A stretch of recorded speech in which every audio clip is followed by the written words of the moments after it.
హిందూ ధర్మశాస్త్ర ప్రకారం వివాహాలు 8 రకాలుగా చెప్పబడ్డాయి. 1. బ్రహ్మ వివాహం. ఇందులో విద్యావంతుడు గుణవంతుడైన వరుడికి కన్యనిచ్చి పెళ్లి చేస్తారు.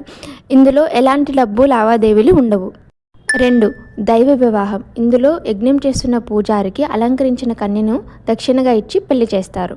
3. ఆశ్రయ వివాహం. ఇందులో వరుడు అమ్మాయి తల్లిదండ్రులకు ఒక జంట ఆవులను గౌరవ సూచికంగా ఇచ్చి పెళ్లి చేసుకుంటాడు. 4. ప్రజాపత్య వివాహం. ఇందులో అందరి సమక్షంలో ప్రతిజ్ఞపూర్వకంగా పెళ్లి చేసుకుంటారు. 5. గాంధర్వ వివాహం. ఇందులో ఎవరికీ తెలియకుండా పరస్పర ప్రేమతో వివాహం చేసుకుంటారు, లైక్ లవ్ మ్యారేజెస్. 6. అసుర వివాహం. ఇందులో వరుడు కొంత ధనాన్ని అమ్మాయి తల్లిదండ్రులకి ఇచ్చి పెళ్లి చేసుకుంటాడు. ఇక్కడ కన్య యొక్క అంగీకారం కంటే ధనానికే ప్రాధాన్యత ఎక్కువ ఇస్తారు, లైక్ కన్యాశుల్కం.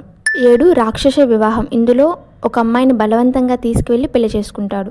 ఇక చివరిది పైశాచిక వివాహం. ఇందులో స్పృహలో లేని మత్తులో ఉన్న అమ్మాయిని పెళ్లి చేసుకోవడం. ఇది అత్యంత నీచమైన వివాహం. జై శ్రీకృష్ణ.